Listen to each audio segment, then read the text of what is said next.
തവ കഥാമൃതം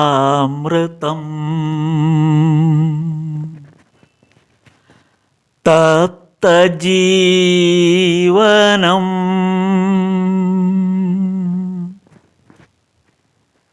കവിഭിരീഡിതം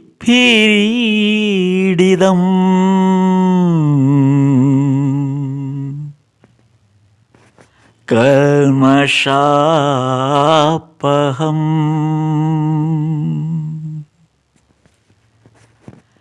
ശ്രവണമംഗളം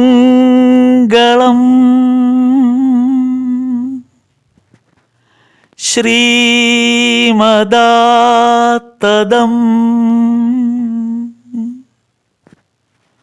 ഭുവി ഗൃണന്തി തേ ഭുരിത ജനാഃ ഭുവി ഗൃണന്തി തേ ഭുരിത ജനാഃ.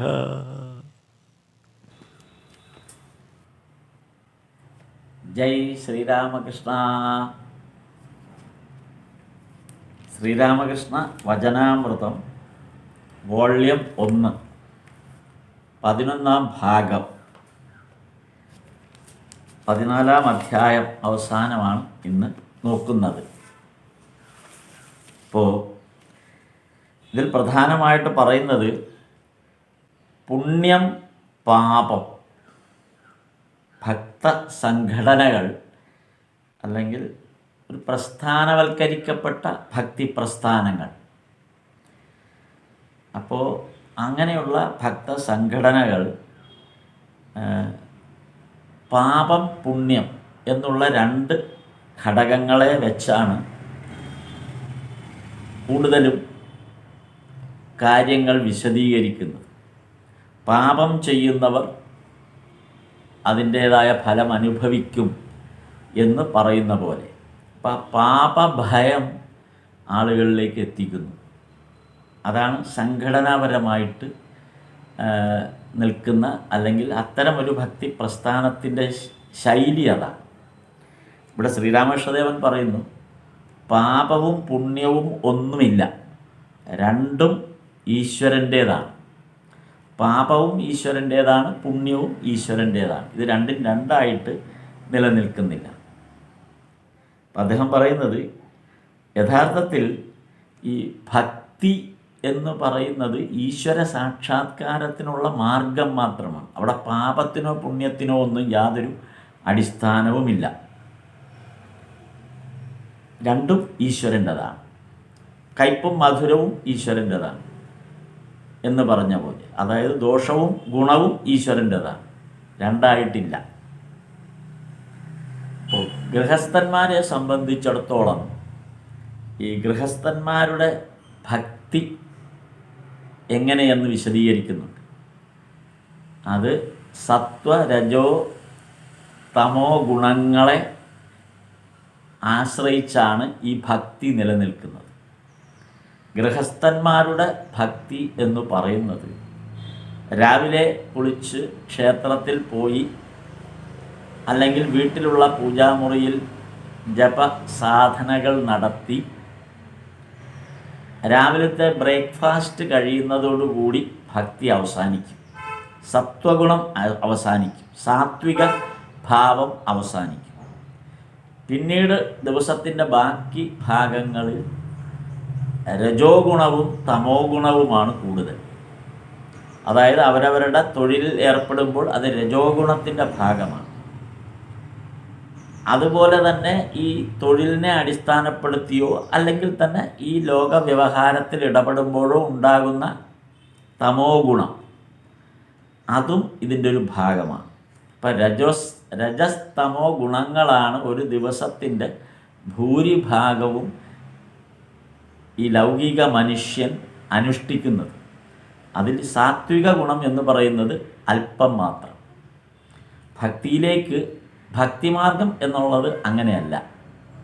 ഭക്തി മുഴുവൻ സമയവും ഈശ്വര സാക്ഷാത്കാരത്തിന് വേണ്ടിയുള്ള ശ്രമമാണ്. അപ്പോൾ അത് എങ്ങനെയാണ് എന്ന് വിശദീകരിക്കുകയാണ് ഈ 14-ാം അധ്യായം അവസാനിക്കുന്നത്. അതോടുകൂടി 14-ാം അധ്യായം 11-ാം ഭാഗം തന്നെ അവസാനിക്കുകയാണ്. പിന്നെ 12-ാം ഭാഗം ആരംഭിക്കുകയാണ്. അതാണ് ഇനി ഇവിടെ വിശദീകരിക്കുന്നത്. ഇനിയുള്ളത് ഓഡിയോ മാത്രമാണ്, വീഡിയോ അല്ല. അപ്പോൾ ഓഡിയോ സമ്പൂർണമായി കേൾക്കുക.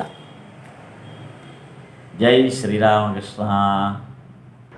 സ്ഥാപകായ ച ധർമ്മസ്യ സർവധർമ്മസ്വരൂപിണേ അവതാരവരിഷ്ഠായ രാമകൃഷ്ണായ തേ നമഃ. ലജ്ജാപടാവൃതേ നിത്യം ശാരദേ ജ്ഞാനദായികേ പാപേഭ്യോ ന സദാ രക്ഷ കൃപാമയി നമോസ്തുതേ. നമഃ ശ്രീയതിരാജായ വിവേകാനന്ദസൂരയേ സച്ചിത് സുഖസ്വരൂപായ സ്വാമിനേ താപഹാരിണേ. ശ്രീരാമകൃഷ്ണ വചനാമൃതം വോള്യം 1 ഭാഗം 11-ൻ്റെ അവസാന ഭാഗമാണ്. അധ്യായം 14 അവസാന ഭാഗമാണ് കഴിഞ്ഞ ദിവസം പറഞ്ഞു തുടങ്ങിയത്. അപ്പം അതിൽ പ്രധാനമായി നമ്മൾ പറഞ്ഞ് അവസാനിപ്പിച്ച ഭാഗം ഭഗവാൻ പറയുന്ന ഒരു ഈ സംഘടനാപരമായ അല്ലെങ്കിൽ പ്രസ്ഥാനവൽക്കരിക്കപ്പെട്ട ഭക്തിയെ, അതേക്കുറിച്ചാണ് അതിനകത്ത് ഭഗവാൻ പറയുന്നത്. അതായത് ഒരു സംഘടനാ രൂപത്തിൽ വരികയും അല്ലെങ്കിൽ ഒരു പ്രസ്ഥാനത്തിൻ്റെ രൂപത്തിലൊക്കെ ഡെവലപ്പ് ചെയ്യുന്ന ഭക്തി പ്രസ്ഥാനങ്ങൾ. അപ്പോൾ അതിൽ ആ ഗണത്തിൽ പെടുന്നതാണ് കേശവചന്ദ്രസേനൻ്റെ ബ്രഹ്മസമാജമൊക്കെ. അപ്പം അതൊരു സംഘടനയുടെ ഒരു ഘടനയുള്ളതാണ്. ലക്ഷ്യം ഭക്തിയാണെങ്കിലും അതിനൊരു സംഘടനാപരമായ ചട്ടക്കൂടിൽ നിന്നുകൊണ്ടായിരിക്കും അവർ പെരുമാറുന്നത്. അപ്പോൾ അങ്ങനെയുള്ള സംഘടനാപരമായ കാര്യങ്ങളിൽ ശ്രദ്ധ കൊടുക്കുമ്പോൾ യഥാർത്ഥത്തിൽ ഈശ്വരോന്മുഖമാകുന്നതിനേക്കാളും ശ്രമകരമാണ് ആ സംഘടനയെ നിലനിർത്തുക എന്നുള്ളത്, അല്ലെങ്കിൽ ആ പ്രസ്ഥാനത്തെ നിലനിർത്തുക എന്നുള്ളത്. അപ്പോൾ പ്രസ്ഥാനത്തെ നിലനിർത്തണമെങ്കിൽ അതിൽ ആളുകൾ നിലനിൽക്കണമെങ്കിൽ പാപം പുണ്യം എന്നിങ്ങനെ രണ്ട് തരം ഘടനയെ പരാമർശിക്കേണ്ടി വരും. അതായത് ഒരു പാപബോധം അണികളിലുണ്ടാക്കുക, പുണ്യം കിട്ടാൻ വേണ്ടിയാണ് സംഘടനാപരമായ ഈ ശ്രമങ്ങളെല്ലാം എന്ന് അവരെ ബോധ്യപ്പെടുത്തുക. അപ്പോൾ പാപം പുണ്യം എന്നാൽ ഇത് രണ്ടും ഇല്ല എന്നുള്ളതാണ് ഭഗവാൻ പറയുന്നത്. എന്നിട്ടാണ് കേശവചന്ദ്രസേനോട് പറഞ്ഞ ആ യാഥാർത്ഥ്യം ഞാൻ നിങ്ങളോട് പറഞ്ഞാൽ പിന്നെ നിങ്ങളുടെ സംഘടന ഇല്ലാതായി പോവും. കാര്യം പാപം പുണ്യം എന്ന് രണ്ടായി കാണാനുള്ള ഒരു സാഹചര്യം ഇല്ല, അത് രണ്ടുമില്ല എന്ന് പറയുമ്പോൾ പിന്നെ സംഘടനാപരമായ ലക്ഷ്യമില്ലാതായി. കാര്യം ആ ഭയമില്ലാതായി. ഇവിടെ യഥാർത്ഥത്തിൽ നമ്മെ കൂടുതൽ ഇതോടടുപ്പിക്കുന്നത് ആധ്യാത്മികമായ കാര്യങ്ങളോട് അടുപ്പിക്കുന്ന, അല്ലെങ്കിൽ ആധ്യാത്മികമല്ല ഈശ്വരീയ ചിന്തയിലേക്ക് അടുപ്പിക്കുന്നതിൻ്റെ ഒരു ഘടന ഭയം തന്നെയാണ്. അത് പലതരത്തിലുള്ള ഭയമാകാം. അപ്പോൾ എല്ലാ ഭയങ്ങളും ചേർന്നതാണ് ഒരു ഈശ്വര വിശ്വാസത്തിൻ്റെ അടിസ്ഥാനപരമായി പൊതുവെ സാമൂഹികമായി ഈ ലോകത്ത് നിലനിർത്തിക്കൊണ്ട് പോരുന്നത്. അപ്പോൾ ആ ഭയം ആളുകളില്ലെങ്കിൽ പിന്നെ ഈ സംഘടനയുമായിട്ട് ആരും നിൽക്കില്ല. പിന്നെ സംഘടനയുടെ ആവശ്യമില്ല. ഭയം ഇല്ലെങ്കിൽ പിന്നെ സംഘടനയുടെ ആവശ്യമില്ല. അപ്പോൾ ഇതാണ് ഇന്നത്തെ ആരാധനാ സമ്പ്രദായത്തിൻ്റെ രീതിയും അതുതന്നെയാണ്. ഭയമാണ് ഏറ്റവും കൂടുതൽ നമ്മെ ഈ കാര്യത്തിൽ ഈശ്വരോന്മുഖമായ കാര്യങ്ങളിൽ നമ്മെ പിടിച്ചു നിർത്തുന്നതിൻ്റെ ഒരു ഘടകം ഭയം തന്നെയാണ്. അപ്പോൾ ഇതാണ് ഭഗവാൻ പറഞ്ഞ അത് ഇല്ല എന്ന് വന്നാൽ പിന്നെ സംഘടനയൊന്നും നിലനിൽക്കില്ല. എന്നിട്ട് ഭഗവാൻ ഇത് രണ്ടും ഒരുപോലെയാണ് എന്ന് സമർത്ഥിക്കുകയാണ് ഭഗവാൻ ഇവിടെ ചെയ്യുന്നത്. അപ്പോൾ അതേക്കുറിച്ചാണ് നമ്മൾ കഴിഞ്ഞ ബൈബിളിൻ്റെ കാര്യമൊക്കെ സൂചിപ്പിക്കാനുള്ള കാരണം. ബൈബിൾ എന്നല്ല, ഏതൊരു മതഗ്രന്ഥത്തിൻ്റെയും ഉള്ളിൽ ഇത്തരം പരാമർശങ്ങൾ ധാരാളമുണ്ട് എന്നുള്ളതാണ്. അപ്പോൾ ഇവിടെ ശ്രീരാമകൃഷ്ണദേവൻ ഈ വചനാമൃതത്തിൽ ഈ ഭാഗത്ത് ഗീത കോട്ട് ചെയ്യുന്നുണ്ട്, ഭഗവത്ഗീതയെ കോട്ട് ചെയ്ത് പറയുന്നുണ്ട്. അപ്പോൾ ഭഗവത്ഗീതയെ കോട്ട് ചെയ്തുകൊണ്ട് ഇവിടെ പറയുന്ന ഒരു ഭാഗം എന്തെന്ന് വെച്ചാൽ ഭഗവത്ഗീതയുടെ ആ ഭാഗം മാം ചയോ വ്യഭിചാരേണ ഭക്തിയോഗേന സേവത്തെ സഗുണാൻ സമതീത്യൈത്താൻ ബ്രഹ്മഭൂയായ കൽപ്പത്തെ. ഭഗവാൻ പറയുന്നതാണിത് ഗീതയിൽ. മാം ചയോ വ്യഭിചാരേണ ഭക്തിയോഗേന സേവത്തെ സഗുണാൻ സമതീത്യൈത്താൻ ബ്രഹ്മഭൂയായ കൽപ്പത്തെ. മാം ച എന്നെ തന്നെ, മാം ച യ, മാം ചയോ അതിനകത്ത് മാം ച യ, യ എന്ന് പറഞ്ഞാൽ ഏതൊരുവൻ, മാം ച എന്നെ തന്നെ, യ ഏതൊരുവൻ, അവ്യഭിചാരേണ വ്യഭിചാരമില്ലാതെ, വ്യഭിചാരം എന്നുള്ളത് ഇവിടെ തെറ്റായ സഞ്ചാരപഥം എന്നുള്ള അർത്ഥത്തിലാണ്. അതായത് ഈശ്വരോന്മുഖമല്ലാത്ത സഞ്ചാരം, ഈശ്വരോന്മുഖമായിട്ടല്ലാതെ സഞ്ചരിക്കുന്നതിന്. അപ്പം അങ്ങനെ തെറ്റായി സഞ്ചരിക്കാതെ എന്നെ തന്നെ പിന്തുടരുന്നവൻ എന്നാണ് അതിൻ്റെ മുഴുവൻ അർത്ഥം വരിക. അപ്പോൾ എൻ്റെ ഏതൊരാളാണോ തെറ്റായ വഴിയിലൂടെ സഞ്ചരിക്കാതെ എന്നെ തന്നെ പിന്തുടരുന്നത്, ആ ആൾ ഭക്തിയോഗം കൊണ്ട് എന്നെ സേവിക്കുന്നുണ്ടോ ഉണ്ടെങ്കിൽ, ഭക്തിയോഗേന സേവതേ, ഭക്തിയോഗം കൊണ്ട് എന്നെ സേവിക്കുന്നുവോ, സ അവൻ, ഗുണാൻ സമതീത്യൈത്താൻ ത്രിഗുണങ്ങളെയും കടന്നു പോകും. അപ്പോൾ ഈ ത്രിഗുണങ്ങൾ എന്ന്, ഈ ത്രിഗുണങ്ങളെയും കടന്ന്, അതായത് ഇവിടെ ത്രിഗുണം എന്നുദ്ദേശിച്ചത് ജ്ഞാനം, കർമ്മം, ഭക്തി, ഈ മൂന്നിനെയും കടന്നു പോകും. ബ്രഹ്മഭൂയായ കൽപ്പതെ, എന്നിട്ട് ബ്രഹ്മമായി തീരും. അതായത് എന്നിൽ തന്നെ ലയിക്കും, ഈശ്വരനിൽ തന്നെ ലയിക്കും എന്ന്, എന്നിൽ തന്നെ ലയിക്കുമെന്ന് ശ്രീകൃഷ്ണൻ പറയുന്നു. അതായത് ഇവിടെ എന്നെ പിന്തുടരുന്നവൻ, അവന് ഈ ഭക്തിയോഗമായാലും ശരി, കർമ്മയോഗമായാലും ശരി, ജ്ഞാനയോഗമായാലും ശരി, ഈ മൂന്ന് യോഗാവസ്ഥയെയും മറികടന്ന് എന്നെ തന്നെ പ്രാപിക്കുന്നു. അപ്പം പിന്നെ അങ്ങനെയുള്ള ഒരാളെ സംബന്ധിച്ച് പാപപുണ്യങ്ങളോടുള്ള യാതൊരു അറ്റാച്ച്മെൻറ്റും ഉണ്ടാകുന്നില്ല. അങ്ങനെ ഒരു അറ്റാച്ച്മെൻ്റ് ഇല്ല. പാപം പുണ്യം അല്ലെങ്കിൽ നല്ലത് ചീത്ത ഇങ്ങനെയുള്ള രണ്ടായി കാണുന്ന ഒന്നുമില്ല. കാര്യം അത് എന്നിൽ തന്നെയാണ് അയാൾ ലയിക്കുന്നത്, ആ വ്യക്തി എന്നിൽ തന്നെയാണ്, അങ്ങനെ ബ്രഹ്മമായി തീരുന്നത് എന്നിൽ തന്നെയാണ് ലയിക്കുന്നത്.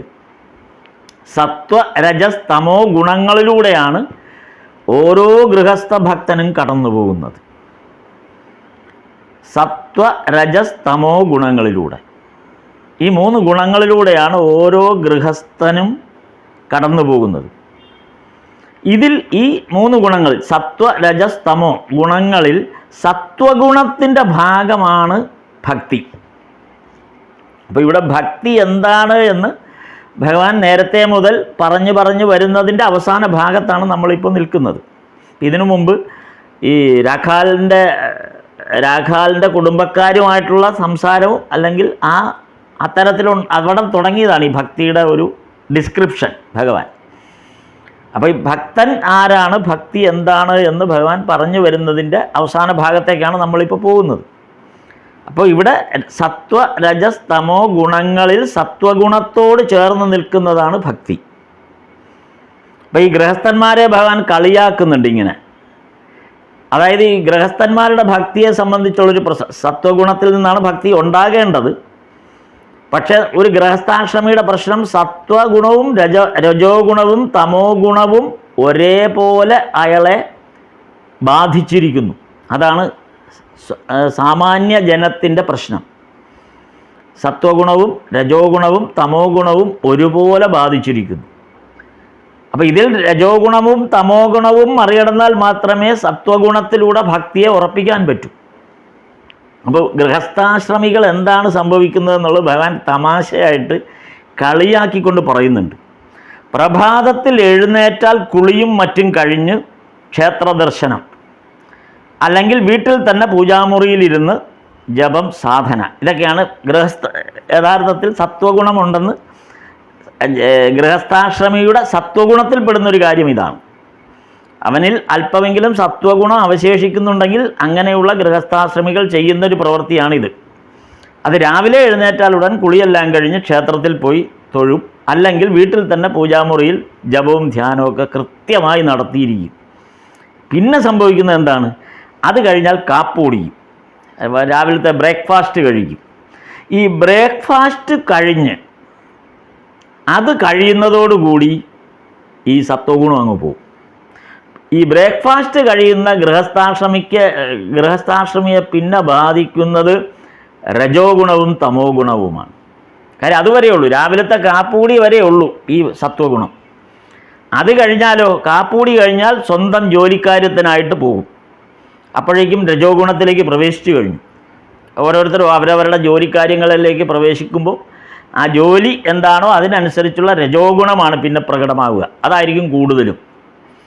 ആ രജോ ഗുണം മാത്രമല്ല, പിന്നെ ആ ലോകത്തോട് പ്രവേശിച്ചു കഴിഞ്ഞാൽ, ഈ സമൂഹത്തിലേക്ക് ഇറങ്ങിക്കഴിഞ്ഞാൽ രജോ ഗുണം പോലെ തന്നെ തമോ ഗുണവും ഇവനെ ബാധിക്കാൻ തുടങ്ങും. ഇതായിരിക്കും, ഈ രണ്ട് ഗുണങ്ങളാണ് ഇവനെ ഭരിക്കുന്നത്. അതോടുകൂടി സത്വഗുണം നഷ്ടപ്പെടുകയും ചെയ്തു. രാവിലെ ഉണ്ടായ ഭക്തിയുടെ കാര്യങ്ങളെല്ലാം അതോടെ അവസാനിച്ചു. പിന്നെ ഇനി ഉറങ്ങിക്കിടന്ന് രാവിലെ എഴുന്നേൽക്കുമ്പോഴാണ് ആ സത്വഗുണം തിരിച്ചു വരുന്നത്. ഇതാണ് ഗൃഹസ്ഥാശ്രമിയുടെ ഒരു പതിവ് ശൈലി എന്ന് ഭഗവാൻ കളിയാക്കി പറയുന്നുണ്ട്. അപ്പോൾ അവർക്ക് അങ്ങനെയാണ് ഭക്തി കൊണ്ടു നടക്കുന്നത്. ഭക്തി ഒരു പർട്ടിക്കുലർ ടൈമിലേക്ക് വേണ്ടിയിട്ടാണ് ഇവർ വെച്ചിരിക്കുന്നത്. ലൈഫ് ലോങ് അല്ലെങ്കിൽ ഒരു ദിവസത്തിൻ്റെ മുഴുവൻ ഭാഗത്തേക്ക് ഭക്തിയുടെ അംശം ഇല്ല, അല്ലെങ്കിൽ ഈശ്വര ചിന്തയില്ല. കാരണം അവിടെ രജോ ഗുണവും തമോ ഗുണവും ഇയാളെ പിടിച്ചു കഴിഞ്ഞു. പിന്നെ ഇയാൾക്ക് രക്ഷയില്ല. അങ്ങനെയല്ല, ഒരാളുടെ ലൈഫ് ലോങ് അയാൾ ആ സത്വഗുണത്തിലൂടെ തന്നെ സഞ്ചരിക്കാൻ ശ്രമിക്കണം. അതിനുള്ള പരിശീലനമാണ് ഭക്തിയിലൂടെ നേടേണ്ടത് എന്ന് ഭഗവാൻ പറയുന്നു. അപ്പോൾ ഇനി ഇതിൽ തന്നെ മറ്റ് ജോലികൾക്കൊന്നും പോകുന്നില്ല എന്ന് വിചാരിക്കുക. അങ്ങനെ എല്ലാവരെയും ഭഗവാൻ സ്പർശിക്കുന്നുണ്ട് ഈ ഭാഗത്ത്. ഇനി ജോലിക്കൊന്നും പോകുന്നില്ല, വീട്ടിൽ വിശ്രമിക്കുന്ന ഒരാളാണെങ്കിലോ, വീട്ടിൽ അതായത് ജോലിക്കാര്യമൊക്കെ കഴിഞ്ഞ് പെൻഷനൊക്കെ പറ്റി വിശ്രമിക്കുന്ന ആളുകൾ, അപ്പോൾ അവരെ സംബന്ധിച്ച് സത്വഗുണത്തിൽ നിന്ന് പെട്ടെന്ന് വേർപെടേണ്ട കാര്യമില്ല. കാര്യം സത്വഗുണം നിലനിർത്താനുള്ള സാഹചര്യം ഒരുപാടുണ്ട്. കാര്യം വീട്ടിൽ തന്നെ ഇരിക്കുകയാണ്. അപ്പോൾ അങ്ങനെയുള്ളവരെ സംബന്ധിച്ചതാണ് വീട്ടിൽ മറ്റേ പണികളിൽ ഏർപ്പെടും, അല്ലെങ്കിൽ പഞ്ചായത്ത്, പൊതുപ്രവർത്തനം, ക്ഷേത്ര കമ്മിറ്റി, അങ്ങനെയുള്ള കാര്യങ്ങളിലേക്ക് അങ്ങ് വ്യാപൃതനാവും. അപ്പോഴും രജോ ഗുണത്തിലേക്കും തമോ ഗുണത്തിലേക്കും പെട്ടെന്ന് അങ്ങ് മാറും. അപ്പോൾ വീട്ടിൽ വെറുതെ ഇരിക്കുന്നു അല്ലെങ്കിൽ വിശ്രമജീവിതം നയിക്കുന്ന ആളെ സംബന്ധിച്ചും ഇത് തന്നെയാണ് അവസ്ഥ. അപ്പോൾ എല്ലാ ലൗകിക മനുഷ്യനെ സംബന്ധിച്ചിടത്തോളം രാവിലത്തെ കാപ്പൂടി വരെ മാത്രമേ സത്വഗുണമുള്ളൂ, ഭക്തിയുള്ളൂ. അത് കഴിഞ്ഞാൽ രജോ ഗുണവും തമോ ഗുണവും നമ്മെ വിഴുങ്ങിക്കഴിയും എന്നാണ് ഭഗവാൻ പറയുന്നത്. അതായത് ഭക്തി ഒരു പാർട്ട് ടൈം ബിസിനസ്സാണ്. ഈശ്വരനിൽ അല്ലാതെ മറ്റൊന്നിലും മനസ്സ് നിൽക്കുന്നില്ല എന്നുറപ്പുണ്ടായാൽ മാത്രമേ സാത്വിക ഭക്തി എന്ന് വിളിക്കാൻ പറ്റൂ. അതാണ് അതിൻ്റെ വ്യത്യാസം. ഈശ്വരനിൽ മനസ്സുറയ്ക്കുന്നുണ്ടെന്ന്, മനസ്സ് നിൽക്കുന്നില്ല എന്ന ഉറപ്പുണ്ടായാൽ, മറ്റൊന്നിലും ഈശ്വരനിലല്ലാതെ മറ്റൊന്നിലും മനസ്സ് നിൽക്കുന്നില്ല, അതായത് ഈശ്വരനിൽ തന്നെ മനസ്സുറപ്പിക്കുന്നു എന്ന് അല്ലെങ്കിൽ അങ്ങനെ ഒരു അനുഭവ തലത്തിലേക്ക് എത്തിയാൽ മാത്രമേ സാത്വിക ഭക്തി എന്ന് പറയാൻ പറ്റൂ. അല്ലാത്തതെല്ലാം ഭക്തി നഷ്ടപ്പെടുന്നില്ല, പക്ഷെ അതൊരു താമസ ഭക്തിയായിട്ട് വരികയാണ്, അല്ലെങ്കിൽ രാജസഭക്തിയായിട്ട് വരിക. ഭക്തിയുടെ ഈ ഭക്തി 3 ഗണത്തിലും പെടുന്നുണ്ട്. ആവശ്യം സാത്വിക ഭക്തിയാണ്. കാര്യം സാത്വിക ഭക്തിയിൽ വരുന്നത് ഈശ്വരനെ മാത്രം മതി എന്ന ചിന്തയാണ്. അതേസമയം രാജസഭക്തിയിൽ വരുമ്പോഴോ എൻ്റെ സ്ഥാനമാനങ്ങൾ നിലനിർത്തുന്നതിനും എൻ്റെ സാമ്പത്തിക നില നിലനിർത്തുന്നതിനും എൻ്റെ ബിസിനസ് മെച്ചപ്പെടുന്നതിനും അതിന് ഈശ്വര കടാക്ഷം, അതിൻ്റെ പേരിലുള്ള ഭക്തിയാണ്. താമസഭക്തി ആയപ്പോഴോ ഞാൻ വെട്ടിപ്പിടിക്കാൻ ശ്രമിക്കുന്ന, അല്ലെങ്കിൽ എൻ്റെ മുഴുവൻ ലോക വ്യവഹാരത്തിലൂടെ ഞാൻ ചെയ്യുന്ന എല്ലാ പ്രവൃത്തികൾക്കും ഞാൻ ഈശ്വരനെ കൂട്ടുപിടിക്കുക, അതിന് ഭക്തി കൂട്ടുപിടിക്കുക, ഈശ്വരനെ കൂട്ടുപിടിക്കുക. ചെയ്യുന്ന മുഴുവൻ കൊള്ളരുതായ്മയാണ്, മറ്റുള്ളവരെ പറ്റിക്കുകയോ അല്ലെങ്കിൽ അത്തരത്തിലുള്ള പ്രവർത്തനങ്ങളായിരിക്കും. അപ്പോൾ അത് കാണിക്കുന്ന കള്ളത്തരത്തിനൊക്കെ ഭഗവാൻ പലതവണ വചനാമൃതത്തിൽ ഒരുപാട് സ്ഥലത്ത് അത് സൂചിപ്പിക്കുന്നുണ്ട്. വിളക്കത്തിരുന്നുകൊണ്ട് ഭാഗവതവും വായിക്കാം, അതേസമയം കള്ളപ്രമാണം ഉണ്ടാക്കാനും പറ്റും. രണ്ടിനും ഒരേ വിളക്കത്തിരുന്ന് ചെയ്യാം. അതാണ് സാത്വിക ഭക്തി ആകുമ്പോൾ ആ വിളക്കിലിരുന്ന് ഭാഗവതം വായിക്കുന്നത് സാത്വിക ഭക്തി. അതേ വിളക്കത്തിരുന്ന് കള്ളപ്രമാണം എഴുതി ഉണ്ടാക്കുന്നത് താമസഭക്തി. അതും ഭക്തിയാണ്, താമസഭക്തി. അപ്പോൾ ഈ താമസഭക്തിയിലും രാജസഭക്തിയിലും ഈശ്വര സാക്ഷാത്കാരം എന്ന ലക്ഷ്യം ഇല്ല. കാര്യം അതിൻ്റെ ആവശ്യമില്ല. കാര്യം അവർ ആ കൂട്ടത്തിൽ വരുന്നവരെ സംബന്ധിച്ച് അവർക്ക് അവരുടെ കാര്യം നിലനിൽക്കുക എന്നുള്ള വ്യക്തിപരമായ താല്പര്യം മാത്രമാണ് നിലനിൽക്കുന്നത് എന്ന് ഭഗവാൻ പറയുന്നു. അപ്പോൾ ഭഗവാൻ പറയുന്നത് ഈ പാർട്ട് ടൈം ജോലിയാണെങ്കിൽ ആ ഭക്തി അങ്ങ് ഉപേക്ഷിച്ചേക്കൂ. അത് വെറുതെ കൊണ്ടു നടക്കണ്ട, അതുകൊണ്ട് പ്രയോജനമില്ല. ഒരു പാർട്ട് ടൈം ജോലിയായിട്ട് ഭക്തിയെ കൊണ്ട് നടക്കാതിരിക്കാനുള്ള മാന്യതയെങ്കിലും നമ്മൾ കാണിക്കുക എന്നുള്ളതാണ്. അപ്പോൾ മനസ്സിൻ്റെ ജോലി മുഴുവനും ബാഹ്യമായ ഈ ദേഹരക്ഷയാണ്. ഇതെന്തുകൊണ്ടാണ് ഇങ്ങനെ സംഭവിക്കുന്നത്? മനസ്സിൻ്റെ, നമ്മളിനി ആ മനസ്സിൻ്റെ ഭാഗത്തേക്ക് കിടക്കുകയാണ്. മനസ്സിൻ്റെ പ്രധാനപ്പെട്ട ജോലി എന്ന് പറയുന്നത് നമ്മുടെ ദേഹരക്ഷ, ബാഹ്യമായ നമ്മുടെ ദേഹരക്ഷ മാത്രമാണ് മനസ്സിൻ്റെ ജോലി. മനസ്സിൻ്റെ പ്രവർത്തനം ആ നിലയിലാണ് പൊയ്ക്കൊണ്ടിരിക്കുന്നത്. ദേഹരക്ഷ എന്ന് പറഞ്ഞാൽ ആരോഗ്യം മാത്രമല്ല, നമ്മുടെ ഭൗതികമായ നിലനിൽപ്പിൻ്റെ എല്ലാം ചേരുന്നതാണ് ആ ദേഹരക്ഷ എന്ന് പറയുന്നത്.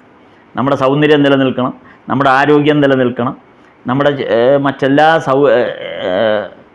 സാമ്പത്തികമായ അവസ്ഥകളെല്ലാം നിലനിൽക്കണം. ഇത് മനസ്സെപ്പോഴും ഇതിലായിരിക്കും നിൽക്കുക. അത് മനസ്സിൻ്റെ ജോലിയാണ്. ദേഹരക്ഷയ്ക്ക് സാഹചര്യമില്ലാതായാൽ പിന്നെ മനസ്സ് ശരീരത്തിൽ നിൽക്കുകയേയില്ല. ദേഹരക്ഷ സാധ്യമല്ലാതാകുന്ന ഒരു സാഹചര്യത്തിൽ ഈ മനസ്സ് ശരീരത്തിൽ നിൽക്കുകയേയില്ല. അതാണ് പറയുന്നത്. പിന്നെ മനസ്സ് ശരീരത്തിലുണ്ടാവില്ല. ഭക്തിയുടെ കാര്യത്തിൽ പരാജയപ്പെടുമ്പോഴാണ്, അപ്പോൾ ഭക്തിയുടെ കാര്യത്തിലേക്ക് പിന്നെ പരാജയം സംഭവിക്കുകയായി. മനസ്സ് ശരീരത്തിൽ നിൽക്കുന്നില്ല, അപ്പോൾ ഭക്തിയുടെ കാര്യത്തിൽ പരാജയം സംഭവിക്കും. ഈശ്വര വിശ്വാസത്തിൽ പരാജയം സംഭവിക്കും. അതിന് നമ്മൾ പറയുന്ന, സ്ഥിരമായി നമ്മളെല്ലാവരും പറയുന്ന വാക്കാണ് കർമ്മഫലം. നമ്മൾ നിരന്തരം അത് അയാളുടെ കർമ്മഫലം, അതുകൊണ്ടാണ് അയാൾക്കത് സംഭവിച്ചത്. കർമ്മഫലം അല്ല അത്. ശരിക്കും സംഭവിക്കുന്നത് മനസ്സ് ശരീരചിന്തയെ സംബന്ധിച്ച് പ്രയോജനമില്ലാതെ, ദേഹരക്ഷയെ നിവൃത്തിയില്ലാതാവുമ്പോൾ മനസ്സ് ശരീരത്തിൽ നിന്ന് വേർപെടുകയാണ്. അതാണ് കർമ്മഫലമാണെന്ന് വ്യാഖ്യാനിക്കുന്നത്. അങ്ങനെയാണ് കർമ്മഫലത്തെ വ്യാഖ്യാനിക്കുന്നത്. എന്നാൽ യഥാർത്ഥ ഭക്തനെ ഈശ്വരൻ കർമ്മഫലത്തിൻ്റെ തിക്താനുഭവങ്ങളിൽ നിന്ന് രക്ഷിച്ചു നിർത്തും. ഭഗവാൻ പറഞ്ഞ വാക്കാണത്. യഥാർത്ഥ ഭക്തനെ ഈശ്വരൻ കർമ്മഫലത്തിൻ്റെ തിക്താനുഭവങ്ങളിൽ നിന്ന് രക്ഷിച്ചു നിർത്തും. അതാണ് അദ്ദേഹം ഒരു കാവ്യരൂപത്തിൽ, വചനാമൃതത്തിൽ ആ ഭാഗം വരുമ്പോൾ ഒരു കാവ്യരൂപം, ഒരു കീർത്തനം ചൊല്ലുന്നുണ്ട്. ആ ഭാഗത്ത് നമ്മൾ ഈ പറയുന്ന ഭാഗത്തെത്തുമ്പോൾ ഒരു കീർത്തനം ചൊല്ലുന്നുണ്ട്. നോക്കാം, ആ കീർത്തനം വരുന്നുള്ള ഭാഗവും നോക്കാം.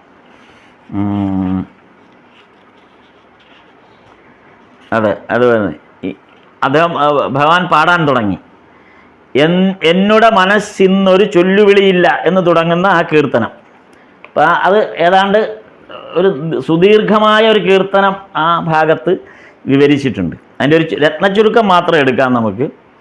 എന്നുടെ മനസ്സിന് ഒരു ചൊല്ലുവിളിയില്ല എന്നാണ് അത് തുടങ്ങുന്നത്. അതിൻ്റെ രത്നച്ചുരുക്കം മാത്രം ഇതാണ്: മനസ്സ് പറഞ്ഞാൽ കേൾക്കില്ല. അപ്പോൾ ഇതാണ് നേരത്തെ നമ്മൾ പറഞ്ഞു, മനസ്സിൻ്റെ ശ്രദ്ധ മുഴുവനും നമ്മുടെ ദേഹരക്ഷയാണ്. മനസ്സിൻ്റെ ശ്രദ്ധ മുഴുവനും, മനസ്സിനെപ്പോഴും ശ്രദ്ധ അങ്ങോട്ടാണ്, ദേഹരക്ഷയിലേക്കാണ്.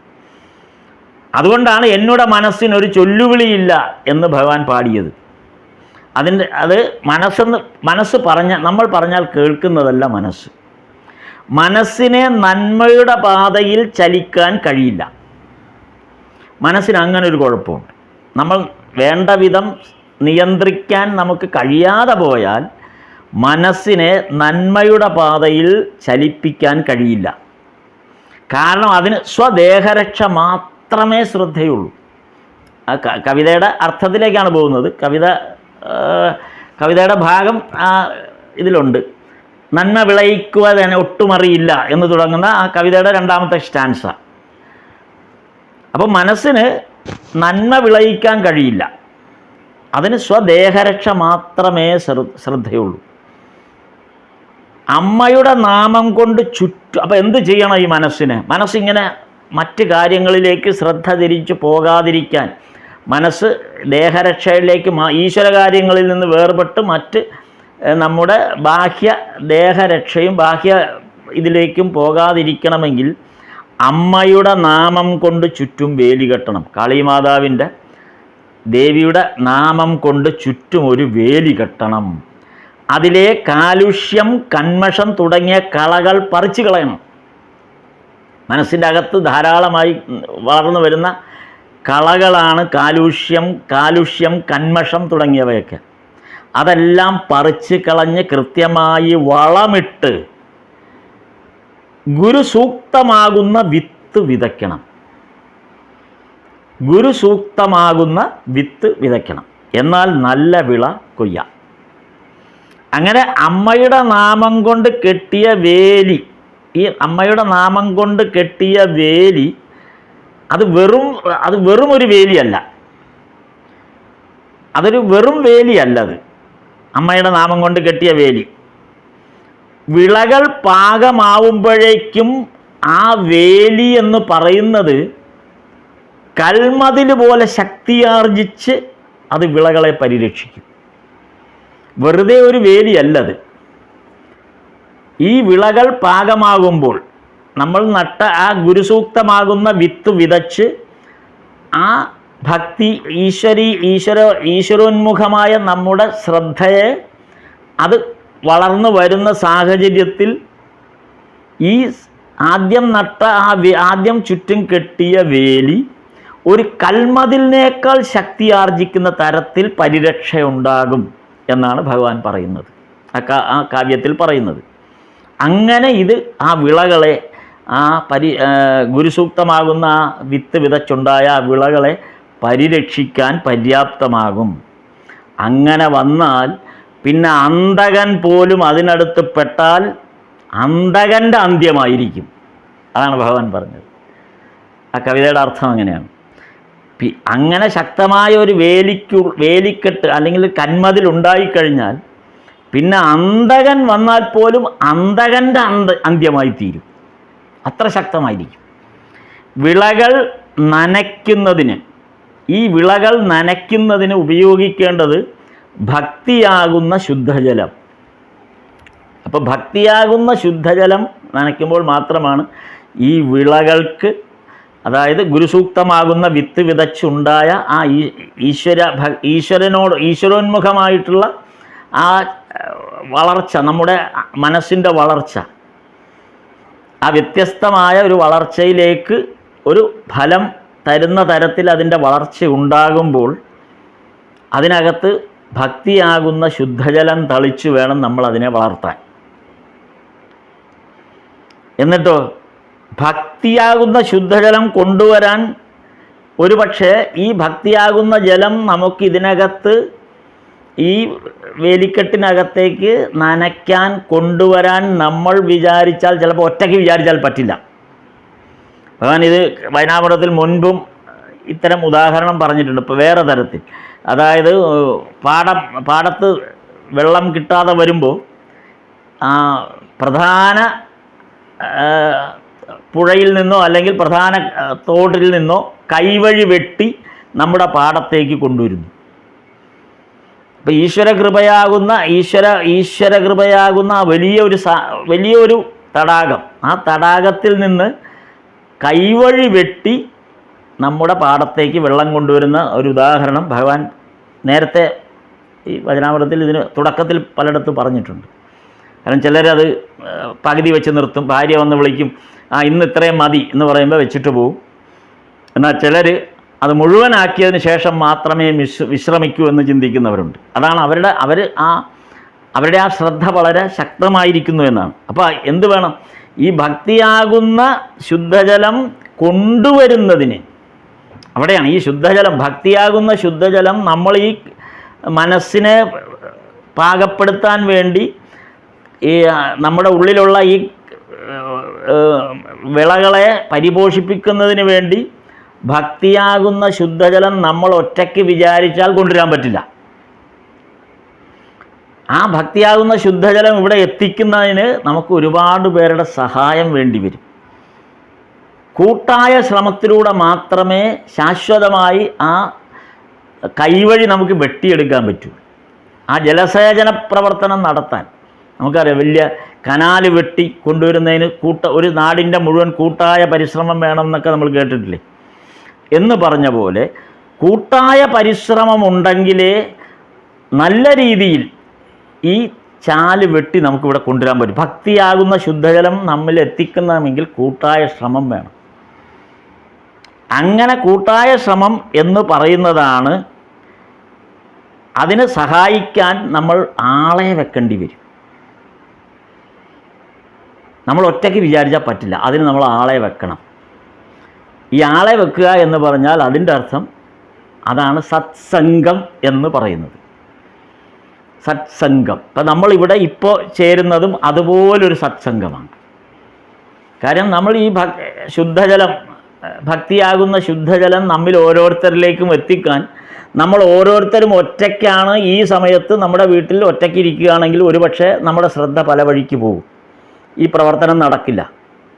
അതേസമയം 7 മണിയാകുമ്പോൾ എല്ലാവരും ഒന്നിച്ച് ഒരേ ശ്രദ്ധയിലേക്ക് എല്ലാവരും ഒന്നിച്ച് വന്നു കഴിയുമ്പോൾ പിന്നെ വേറൊരു ശ്രദ്ധയും നമുക്കില്ല.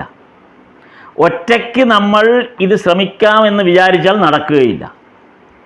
ഇത് കൃത്യമായി ഈ ഗൂഗിൾ മീറ്റ് എന്ന് പറയുന്ന സന്ദർഭം കഴിഞ്ഞ എത്ര കാലങ്ങളായി കൃത്യമായ സമയത്ത് ആരംഭിക്കുകയും കൃത്യമായി ഈ സമയത്ത് മറ്റെല്ലാ ജോലിയും മാറ്റിവെക്കുകയും ഇതിന് നമ്മൾ ഒന്നിച്ചു വരികയും ചെയ്യുന്നു.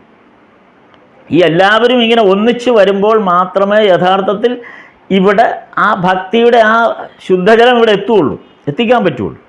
നമ്മൾ ഒറ്റയ്ക്ക് വിചാരിച്ചാൽ ഒരിക്കലും നടക്കില്ല. കാരണം നമ്മൾ ഓരോ ദിവസവും ഓരോ പ്രവർത്തനങ്ങളായിട്ട് മാറിപ്പോയിക്കൊണ്ടിരിക്കും. അല്ലെങ്കിൽ ഇന്ന് വേണ്ട, നാളെ വേണ്ട, അല്ലെങ്കിൽ അടുത്ത ദിവസം ആകട്ടെ എന്ന് പറഞ്ഞ് നീട്ടി കൊണ്ടുപോകും. നമ്മളിത് ഒരിടത്തും എത്തില്ല. അതാണ് സ്ഥിരമായി നമ്മൾ ഒറ്റയ്ക്ക് ചെയ്യുമ്പോഴുണ്ടാകുന്ന അപകടം. പക്ഷെ കൂട്ടായി ചെയ്യുമ്പോൾ ഒരു ഗുണം എന്തെന്ന് വെച്ചാൽ നമ്മൾ മാറി നിൽക്കാൻ നമുക്ക് പറ്റില്ല. കാര്യം എല്ലാവരും വരുന്നു എന്നുള്ള ബോധം നമ്മളെ ഈ സമയത്ത് നമ്മളിലേക്ക് എത്തിക്കുന്നു. കൃത്യമായി എല്ലാവരും ഒന്നിച്ചിരിക്കുന്നു. എന്നിട്ട് എല്ലാവരും കൂടെ ഷെയർ ചെയ്യുന്നു. ഈശ്വര കാര്യങ്ങൾ പരസ്പരം പറഞ്ഞ് പരസ്പരം കേട്ട് ഷെയർ ചെയ്യുന്നു. അത് ഓരോരുത്തരിലുള്ളിലും ആ ഭക്തിയുടെ ശുദ്ധജലം ഓരോരുത്തരുടെ ഉള്ളിലും വരുമ്പോൾ അത് വളരെ ഭംഗിയായി അതിന് നല്ല തളിർത്ത് പൂത്ത് നല്ല വളർച്ചയുണ്ടാകും. നല്ലൊരു മഴ കിട്ടുന്ന പോലെയുള്ള ഒരു അവസ്ഥയാണത്. അപ്പോൾ ഇതാണ് ആ കാര്യം പറയുന്നത്. അതുകൊണ്ടാണ് സത്സംഗത്തിൻ്റെ പ്രാധാന്യത്തെക്കുറിച്ച് ഭഗവാൻ പറയുന്നതിൻ്റെ ഒരു കാരണം ഇതാണ്. ഈ കൂട്ടായുള്ള ശ്രമം എന്നുള്ളത് കൊണ്ടാണ് അത് പറയുന്നത്. അതിനാണ് ഈ കൂട്ടായ ശ്രമം വേണമെന്ന് പറഞ്ഞത്. ഇത്രയും കഴിഞ്ഞാൽ പിന്നെ എന്താണ് സംഭവിക്കുന്നത്? ഇത്രയും കഴിഞ്ഞപ്പോൾ സത്സംഗമായി നമ്മൾ മനസ്സിനെ പരിഭാഗപ്പെടുത്തി ഗുരുഭക്തിയാകുന്ന ഗുരു സൂക്തങ്ങൾ നട്ടു വളർത്തി ഭക്തിയാകുന്ന ശുദ്ധജലം എത്തിച്ചു, വളർത്തി എടുത്തു, എല്ലാം കഴിഞ്ഞു. ഇത്രയും കഴിഞ്ഞാൽ എന്ത് സംഭവിക്കും? ഭഗവാൻ അടുത്ത ഗാനത്തിൽ പറയുന്ന ഇതാണ്. ഇപ്പം നേരത്തെ നമ്മൾ പറഞ്ഞ ഈ ഗാനം കഴിഞ്ഞിട്ട് തൊട്ടടുത്ത് വരുന്ന ഗാനം ആ കാകളി വൃത്തത്തിൽ വരുന്ന കാലന് വന്നു കരേറിടാനുള്ളൊരു എന്ന് തുടങ്ങുന്ന ആ ഗാനം. കാലന് വരാനുള്ള എല്ലാ പഴുതും ഇതോടെ അടച്ചു. നോക്കൂ, എത്ര ഗംഭീരമായിട്ടാണ് ആ കവിത പറയുന്നത്. കാലന് വരാനുള്ള എല്ലാ പഴുതും അടച്ചു കളഞ്ഞു. ഉള്ളിലെരിയുന്ന എല്ലാ ചിന്തകളും, അത് രോഗഭയമാകാം, മറ്റനേകം വ്യാകുലതകളെക്കുറിച്ചുള്ള ചിന്തയാകാം, അതെല്ലാം പോയി മറഞ്ഞു. ഈ സത്സംഗത്തിൽ നമ്മൾ മറ്റൊന്നും ആലോചിക്കുന്നില്ല. നമുക്ക് വേദനയുണ്ടെന്നോ നമുക്ക് വയ്യായികയുണ്ടെന്നോ നമുക്ക് മറ്റ് അസുഖങ്ങളുണ്ടെന്നോ ഒന്നും ആരും ചിന്തിക്കുന്നില്ല. കാര്യം കാലന് വരാനുള്ള എല്ലാ പഴുതും നമ്മൾ അടച്ചു. കാലൻ എന്ന് പറയുമ്പോൾ മരണം എന്ന് മാത്രം അർത്ഥമല്ല, നമ്മുടെ ദുരന്തങ്ങളോ ദുര്യോഗങ്ങളോ എല്ലാം വരാനുള്ള എല്ലാ പഴുതുകളും അടച്ചു കഴിയും ഈ സത്സംഗം. എന്നിട്ട് ആ ഉള്ളിലെരിയുന്ന ചിന്തകളും രോഗഭയങ്ങളും എല്ലാം ഒരു നിമിഷം കൊണ്ട് പോയി മറഞ്ഞു. ഇവിടെ തന്നെ നമ്മളിതൊരു 7 മണിക്ക് തുടങ്ങി 8 മണിയാകുമ്പോൾ അവസാനിക്കുന്നത് വരെ നമ്മൾ അറിയുന്നില്ല നമുക്ക് എന്തൊക്കെ അസുഖങ്ങളുണ്ടെന്നോ നമുക്ക് എന്തെല്ലാം പ്രശ്നങ്ങളുണ്ടോ ഒന്നും നമ്മൾ അറിയുന്നില്ല. അതേസമയം ഒരു 8 മണി 8:15 കഴിയുമ്പോഴേക്കും അടുത്ത നമ്മൾ ആ വിഷമതകളിലേക്ക് തിരിച്ചു പോകുന്ന പോലെയാകും. പക്ഷേ ഇതൊരു സ്ഥിരം പ്രാക്ടീസ് ആകുമ്പോൾ സ്വാഭാവികമായി അത് അകന്നുകൊണ്ടേയിരിക്കും. അല്ലെങ്കിൽ അടുത്ത ദിവസത്തെ 7 മണിക്ക് വേണ്ടി കാത്തിരിപ്പ് തുടരും. അപ്പോൾ നമ്മളെപ്പോഴും സന്തോഷവാനായിട്ടും മനസ്സെപ്പോഴും നിറഞ്ഞിരിക്കുന്ന ഒരു അവസ്ഥ ഉണ്ടാകും. അതാണ് ഇവിടെ ഭഗവാൻ ആ കവിതയിലൂടെ പറയുന്നത്. ബ്രഹ്മസ്വരൂപം തന്നെ തൻ്റെ പുരയ്ക്ക് നെടുംതൂണ് പോലെ ഊന്നായി നിൽക്കുന്നു എന്നാണ് അടുത്ത വരി പറയുന്നത്. ഞാൻ അതിൻ്റെ അർത്ഥം മാത്രമാണ് പറഞ്ഞു പോകുന്നത്. ബ്രഹ്മസ്വരൂപം, ആ ബ്രഹ്മസ്വരൂപം തന്നെ തൻ്റെ പുരയ്ക്ക് നെടുംതൂണായിട്ട് നിൽക്കുകയാണ്. ഈ നെടുംതൂണിൽ കെട്ടി നിർത്തിയിരിക്കുന്നതോ സത്വരജസ്തമോ ഗുണത്രയങ്ങളാകുന്ന കയറുകൊണ്ടാണ്. നേരത്തെ പറഞ്ഞ ത്രിഗുണങ്ങൾ സത്വ രജസ്തമോ ഗുണങ്ങളാകുന്ന കയറുകൊണ്ടാണ് ഈ ബ്രഹ്മസ്വരൂപമാകുന്ന നെടുംതൂണിനെ കെട്ടി നിർത്തിയിരിക്കുന്നത്. നമ്മുടെ വീടിനെ കെട്ടി നിർത്തിയിരിക്കുന്നത് എന്നുള്ള അർത്ഥത്തിലാണ്. എന്നിട്ടോ ഈ ശരീരത്തെയാണ് ഇവിടെ ഗൃഹമായി സങ്കല്പിച്ചിരിക്കുന്നത്. ഇപ്പം നമ്മൾ നമ്മുടെ ശരീരത്തെയാണ് ഗൃഹമായിട്ട് ഈ ശരീരമാണ് ഒരു ഗൃഹം എന്നുള്ള നിലയിൽ നമ്മൾ കാണുന്നത്. ഈ ശരീരത്തെ നിലനിർത്തുന്നത് ബ്രഹ്മസ്വരൂപമാണ്. ആ ബ്രഹ്മസ്വരൂപമാകുന്ന തൂണാണ് ഈ ശരീരത്തെ നിലനിർത്തുന്നത്. ആ ബ്രഹ്മസ്വരൂപമാകുന്ന ബ്രഹ്മസ്വരൂപമാകുന്ന തൂണിനെ കെട്ടി നിർത്തിയിരിക്കുന്നത് സത്വ രജസ്തമോ ഗുണങ്ങളായ ഗുണത്രയങ്ങളുണ്ടാകുന്ന കയർ കൊണ്ടാണ്. ആ ശരീരത്തിൻ്റെ എന്താണ് പിന്നെ ഈ സംഭവിക്കുന്നത്? ഈ സത്സംഗത്തിൽ സംഭവിക്കുന്ന കാര്യങ്ങളാണ് ഭഗവാൻ ഇവിടെ പറയുന്നത്. എന്താണ് ഈ സത്സംഗം നടക്കുമ്പോൾ സംഭവിക്കുന്നത്? ഈ ശരീരത്തെ ഈ ത്രിഗുണങ്ങളാകുന്ന കയറുകൊണ്ട് കെട്ടി നിർത്തി ശക്തമായി നിലനിർത്തിയിരിക്കുകയാണ്. നമ്മുടെ ഓരോ ശരീരത്തെയും ഈ സത്സംഗത്തിൽ ഉൾപ്പെട്ട ഓരോരുത്തരുടെയും ശരീരത്തെ അങ്ങനെ കെട്ടി നിർത്തിയിരിക്കുകയാണ്. ബ്രഹ്മസ്വരൂപമാകുന്ന തൂണിൽ പിടിച്ച് കെട്ടി നിർത്തിയിരിക്കുകയാണ്. അങ്ങനെ വരുമ്പോൾ അവിടെ ഈ സത്സംഗത്തിൽ ഇരിക്കുമ്പോൾ നമുക്ക് സംഭവിക്കുന്നത് എന്താണ്? ശരീരത്തിൻ്റെ നവദ്വാരങ്ങളിലും കാവൽ നിൽക്കുന്നത് സാക്ഷാൽ പരമശിവനാണ്. സാക്ഷാൽ പരമശിവനാണ് ഈ നവദ്വാരങ്ങളിലും കാവൽ നിൽക്കുന്നത്. ശരീരമാകുന്ന ഈ ക്ഷേത്രത്തിൻ്റെ, ശരീരമാകുന്ന ഈ ഗൃഹത്തിൻ്റെ നവദ്വാരങ്ങളിൽ പ്രവേശന കവാടങ്ങളാണത്. ഈ നവദ്വാരങ്ങളിലും സാക്ഷാൽ പരമശിവൻ കാവൽ നിൽക്കുകയാണ്. ആ മറ്റൊന്നിനെയും അകത്തേക്ക് പ്രവേശിക്കാതിരിക്കാൻ. എന്തുകൊണ്ടാണ് പരമശിവൻ തന്നെ കാവൽ നിൽക്കാൻ കാരണമെന്ന് ആ കാവ്യത്തിൻ്റെ അടുത്ത വരിയിൽ പറയുന്നുണ്ട്. അതാണ് ഏറ്റവും മനോഹരമായ ആ ഒരു ഭാവനയിലേക്ക് ആ കവിത പോകുന്നത്. ഇത്രയും അതിസുന്ദരമായ കവിത. പരമശിവൻ ഈ നവദ്വാരങ്ങളിലും കാവൽ നിൽക്കുന്നത്, പരമശിവൻ തന്നെ നിൽക്കുന്നത് എന്തുകൊണ്ടെന്ന് വെച്ചാൽ 1000 ഇതളുള്ള താമരയിൽ അകത്ത് ഹൃദയത്തിൽ, ഹൃദയപത്മം എന്ന് പറയുന്നത് 1000 ഇതളുള്ള താമരയാണ്. ഈ ഗൃഹത്തിനകത്തിരിക്കുന്ന ഹൃദയപത്മത്തിൽ 1000 ഇതളുകളുള്ള താമരയിൽ വിളങ്ങി നിൽക്കുന്നത് ശ്രീപതിയാണ്. ലക്ഷ്മീദേവിയുടെ ഭർത്താവ് ശ്രീപതി വിഷ്ണു. അപ്പം ഈ ഗൃഹത്തിനകത്ത് 1000 ഇതളുള്ള താമരയിൽ വിഷ്ണു ഇരിക്കുമ്പോൾ നവദ്വാരങ്ങളിലും ശിവൻ കാവൽ നിൽക്കുകയാണ്. നമ്മുടെ ശരീരത്തെയാണ് ഈ പറയുന്നത്. നോക്കൂ, നമ്മുടെ ശരീരത്തെ വെച്ചിട്ടാണ് ഇത് പറയുന്നത്. നമ്മുടെ ശരീരത്തിന് കാവൽ നിൽക്കുന്നത് സാക്ഷാൽ പരമശിവനാണ്. കാരണം ഹൃദയപത്മത്തിൽ ലക്ഷ്മീപതി ഇരിക്കുകയാണ്, ശ്രീപതി ഇരിക്കുകയാണ്, വിഷ്ണു ഇരിക്കുകയാണ്. അപ്പം പിന്നെ നേരത്തെ പറഞ്ഞില്ലേ കർമ്മഫലം എന്നത്, ആ കർമ്മഫലം ഒന്നും ഇവിടെ ഏൽക്കാൻ പോകുന്നില്ല. കർമ്മഫലം ഏൽക്കാനുള്ള സാഹചര്യമില്ല. സാക്ഷാൽ പരമശിവനാണ് കാവൽ നിൽക്കുന്നത്. സംഹാരമൂർത്തി എന്നാണ് നമ്മൾ പറയുക. അങ്ങനെയുള്ള സംഹാരമൂർത്തി തന്നെയാണ് ഈ നവദ്വാരങ്ങളിൽ കാവൽ നിൽക്കുകയാണെങ്കിൽ നേരത്തെ പറഞ്ഞ ഒന്നും തന്നെ നമ്മിലേക്ക് പ്രവേശിക്കുന്നില്ല. പിന്നെന്തോന്ന് കർമ്മഫലം?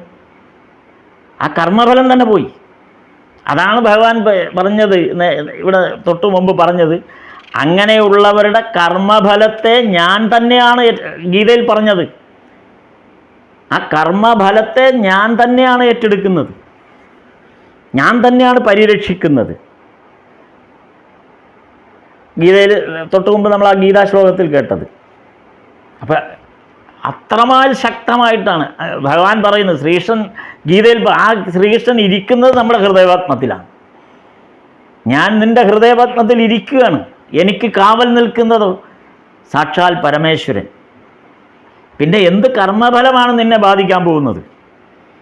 ഭക്തിയുടെ ഔന്നത്യത്തിൽ ഇത് ഭക്തിയുടെ ഔന്നത്യം എന്നും കണ്ടാണ് ഒരു ഹൃദയക്ഷേത്രത്തിൽ ഈ ഭഗവാനെ കുടിയിരുത്താൻ പറ്റും. അപ്പോൾ ഭക്തിയുടെ ഔന്നത്യം എത്രമാത്രമാണ് എന്നുള്ളതിന് ഇതിൽ പരം ഒരു ഡിസ്ക്രിപ്ഷൻ്റെ ആവശ്യമില്ല. യഥാർത്ഥ ഭക്തിയുള്ളവന് കർമ്മഫലം എന്നൊന്നില്ല. അതാണ് ഇതിനകത്തെ പ്രധാന സത്യം. നമ്മളെല്ലാം കർമ്മഫലത്തെ കുറ്റം പറയും. യഥാർത്ഥ ഭക്തിയുള്ള ഒരാൾക്ക് കർമ്മഫലമില്ല. എന്തുകൊണ്ടാണ് കർമ്മഫലം? ഹൃദയത്തിലിരിക്കുന്നത് സാക്ഷാൽ ശ്രീപതിയാണ്, വിഷ്ണുവാണ്. കാവൽ നിൽക്കുന്നത് പരമശിവനുമാണ്. കർമ്മഫലം വരണമെങ്കിൽ ഈ പറഞ്ഞ നവദ്വാരങ്ങളിൽ കൂടെ വേണം അതിന് പ്രവേശിക്കാൻ. നമ്മുടെ ശരീരത്തിൽ പ്രവേശിക്കാൻ മറ്റൊരു മാർഗവുമില്ല. അവിടെ പരമശിവനെ മറികടന്നുകൊണ്ട് ഏത് കർമ്മഫലത്തിനാണ് നമ്മുടെ ശരീരത്തെ ബാധിക്കാൻ പറ്റുക? അപ്പോൾ യഥാർത്ഥ ഭക്തിയുള്ളവനെ കർമ്മഫലം എന്നൊന്നില്ല എന്ന് ഭഗവാൻ പറയുന്നു, ഈ കാവ്യത്തിലൂടെ പറയുന്നു. കാരണം കർമ്മം തന്നെ അപ്രസക്തമായി, പിന്നില്ലേ കർമ്മഫലം. കർമ്മം തന്നെ അപ്രസക്തമായിപ്പോയി. അതാണ് അതിനകത്ത് പറയുന്നത്. കർമ്മം തന്നെ അപ്രസക്തമാണ്. അപ്പോൾ യഥാർത്ഥ ഭക്തി എന്താണ് എന്ന് എങ്ങനെ അറിയും? അപ്പോൾ ഇവിടെ ഇപ്പം കർമ്മഫലം എന്നൊന്നില്ല എന്ന് പറയുന്നു. കർമ്മം ഇല്ലെങ്കിൽ പിന്നെ കർമ്മം തന്നെ ഇല്ല, പിന്നെ കർമ്മഫലത്തിൻ്റെ ആവശ്യം വരുന്നില്ല. അപ്പം കർമ്മം തന്നെ അപ്രസക്തമായിരിക്കുന്നു എങ്കിൽ കർമ്മം എന്നത് ലോക വ്യവഹാരത്തിൽപ്പെടുന്ന ഒന്ന് മാത്രമാണ്. ഈ ലോക വ്യവഹാരത്തിലാണ് കർമ്മത്തിന് സ്ഥാനമുള്ളൂ. അതുകൊണ്ടാണ് അർജുനനോട് ലോക വ്യവഹാരത്തിൻ്റെ ഭാഗമായിട്ടാണ് കൃഷ്ണൻ പറഞ്ഞത്, നീ കർമ്മം ചെയ്യാൻ. കാര്യം നിൻ്റെ ധർമ്മം നീ ചെയ്തു, കർമ്മം ചെയ്തു എന്ന് പറയുന്നത് തുടക്കത്തിൽ. അപ്പോൾ കർമ്മം എന്നത് ലോക വ്യവഹാരത്തിൽപ്പെടുന്ന കാര്യം മാത്രമാണ്. അപ്പോൾ അങ്ങനെ ഒരു ലോക വ്യവഹാരവും ഇനിയില്ല ഭക്തിയുടെ സമ്പൂർണമായ ഒരു ഭക്തിയിലേക്ക് എത്തിയ ഒരാളെ സംബന്ധിച്ച് ലോക വ്യവഹാരങ്ങളുമില്ല. ലോക വ്യവഹാരം അയാളെ ബാധിക്കുന്നതേയില്ല. അങ്ങനെയാണെങ്കിൽ അപ്പോൾ അതാണല്ലോ യഥാർത്ഥ ഭക്തി. അങ്ങനെയാണെങ്കിൽ ആ യഥാർത്ഥ ഭക്തി എന്താണ് എന്ന് എങ്ങനെ തിരിച്ചറിയും? അതാണ് അടുത്ത ചോദ്യം. എങ്കിൽ എങ്ങനെ അത് തിരിച്ചറിയും? നാമജപത്തിൽ കണ്ണിൽ നിന്ന് കണ്ണീർ പൊടിയും, പിന്നെ സന്ധ്യാവന്ദനം ഒന്നും ആവശ്യമില്ല. ഇത് ശ്രീരാമകൃഷ്ണ വചനാമൃതം ആരംഭിക്കുന്ന ആദ്യ പേജിൽ പറയുന്ന കാര്യമാണ്. നോക്കൂ, അതിൻ്റെ ഒരർത്ഥതലത്തിലേക്ക് നമ്മെ കൂട്ടിക്കൊണ്ട് വരുന്നതിന് 11 ഭാഗങ്ങളിലൂടെ കടന്നു വരികയാണ്. അപ്പോൾ എത്ര അടുക്കോടും ചിട്ടയോടും കൂടിയാണ് വചനാമൃതം സൃഷ്ടിക്കപ്പെട്ടിട്ടുള്ളത്. അല്ലെങ്കിൽ അടുക്കി ഒരു ഓരോ കല്ലും ഉറപ്പിച്ചാണ് ഈ വചനാമൃതത്തിൻ്റെ 1-ാം അധ്യായം മുതൽ അല്ലെങ്കിൽ 1-ാമത്തെ പേജ് മുതൽ സഞ്ചരിക്കുന്ന ഒരു സാധകനെ സംബന്ധിച്ച് ആ ഓരോ പടവുകളും അടിയുറച്ച പടവുകളായി മാറുകയാണ്.